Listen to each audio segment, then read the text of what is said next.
Thereon, there is a model conceived by George Stanton, this guy, that describes how a genocide occurs. The absolutely first stage, a constant, always happening, is defining two distinct categories: us and them. Find a broad, preferably hard, easily noticeable difference, and make it very important. Commonly, this is based on ethnicity, ideology, or somehow that kind of thing, for it's easy to notice and hard to change. Then, them are branded, first by name: Mohammedan, Lap. I mean, obviously, yes, the N word. It's not Hussein you're beating, it's a Mohammedan. Same thing was done during the World Wars. British boys battled, burnt, and beheaded Fritz. All 2 million times they happened. And then they are marked forcibly. With a David star, clothing like the blue scarf of Cambodia, or simply a cut ear. It shows them clearly and in a way that they can't really hide. Also, by forcing its adoption, not making it something they may do, you make them submit. Humans don't do that. After this, it continues with discrimination, which is, I may note, eased into by the branding, dehumanization, for they are over the others, you already discriminate against them. And lastly, they die. It's a lot easier to kill vermin. Now, with that background, do you want to be branded? Do you want to be them to someone? Most will not want that. Yet there are practically infinite labels to be put on us.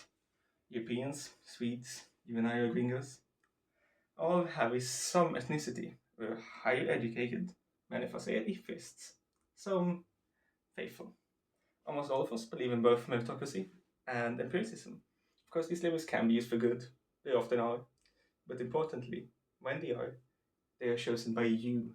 It is you who describes yourself, they're yours.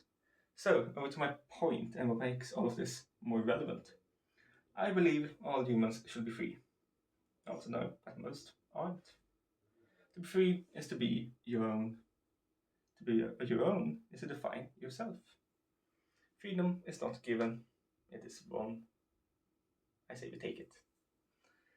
There are two ways to freedom.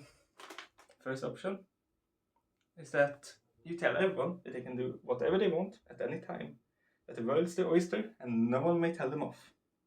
You dismantle all the world's organizations, everything that may in any way control them. You forgive all of the debt they have to anyone, for that may influence them. And then you have to make everyone financially independent, so the economic factors don't influence whatever they do. Sounds pretty manageable, doesn't it?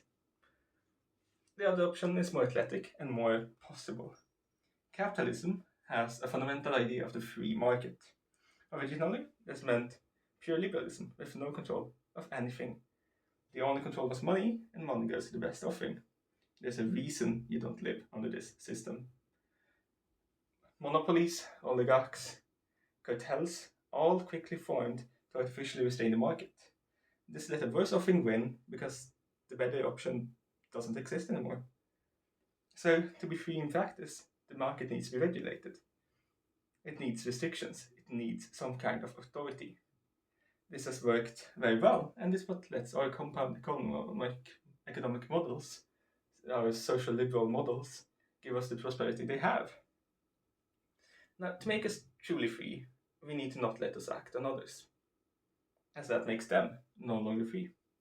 In practice, we need a world for each, with the rise of real technology and overall our ability to simulate things. We could do this somewhat easily.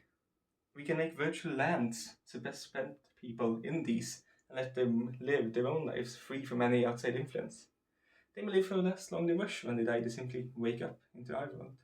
We let them interact with simulations of everything else, and then they can do whatever they want to anyone else without it affecting them. They're free. Truly free. There is no consequence to anything. Someone will, of course, have to manage this. However, we have a very great opportunity to decide who these should be. I propose that they will be the ones who have died virtually, for they have now woken up and they know the faults, the things that you may do that will lead to dire consequences for them. Together, they will form a good base for all others to rest upon. After all, it's just the wisdom of the crowd. It's a pretty well-known idea, isn't it? The phenomenon is true.